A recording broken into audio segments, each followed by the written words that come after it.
So you got a roofing or a siding project coming up and you're wondering, what's it going to be like when the crew arrives? I'm here at our job in Lebanon, Pennsylvania, and we are doing the roof, the siding, the windows here, an awesome project. And so I'll just jump right into ways that you can prepare for when the crew shows up at your place. So the crew is showing up, and what are they gonna need first thing? They're gonna need good access to your house via the driveway. We also have a dumpster that we have to park somewhere close to the house. Want to move your cars out of the way. If you can move them onto the street, that's very helpful, just to give us kind of the access we need and set the dumpster somewhere near their house so we can put all of the waste into the dumpster. So tearing off, especially on a roof, if we're doing a roof replacement, we've got stuff coming down. We take really good care and time of covering things as well as possible. If you have a bunch of yard art, stuff very near the house that you really want to make sure doesn't get damaged in any way, go ahead and remove that, put it in the garage or somewhere. That being said, we take time to set up plywood to cover things, cover bushes, we do tarp, we have, lights and stuff like this, which are sensitive. You get one shingle to hit that, it marks it and scuffs it up, and we've dealt with that before, so we try hard to protect it. Whatever's not out of the way and we still come to the first day of the job and we think is risky, we can take time to move those out of the way. What we usually do is go around and take pictures of where everything's at first, and then we'll come in and move those things to a safe place and then throw our tarps and so forth down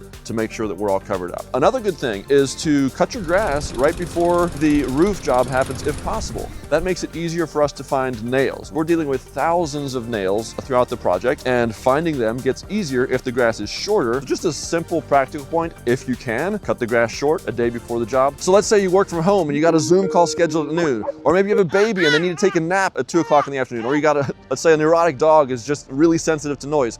Those are the kinds of things you kind of want to plan ahead for and recognize that the house, even inside, is going to be a little noisy, and so you might have some disturbance. You might want to take that Zoom call elsewhere and plan for some of that stuff. So we show up and we're probably going to want a power outlet in the microwave, just so we can charge batteries and run equipment as necessary. Also, if you have any locks on gates to the backyard or those kinds of things, we'll want those unlocked to make sure we can obviously get back there, clean up as needed. Keep that stuff in mind also. And if you have a special phone number that you need to be reached at during a certain time of the day, give that to your project manager so that we can contact you if necessary if anything comes up. So just like at the beginning of the job when we go around to make sure everything's protected, at the end of the job also, your project manager is going to come out, meet with you, and make sure everything is up to snuff, our quality is on par, and everything else. One thing they were going to want to do is walk around the house with you and see if anything needs to be changed or updated and so forth. And that is your opportunity to tell us exactly what you want. If you see something that's off, now's the time to bring that up. Be straightforward, be honest. Let's say something is out of position, or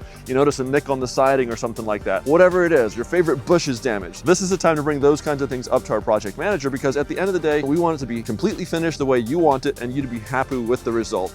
So hey, a roof replacement, while it's loud and has a lot of activity going on, doesn't have to feel chaotic. By doing these things, you can help us get this process nice and smooth and get us in and out as quickly as possible. So that's how we like to operate here at Joyland. If you need a roof or a siding job, windows, doors, whatever it is, and you'd like a smooth, hassle-free process, please give us a call and we'd love to help you.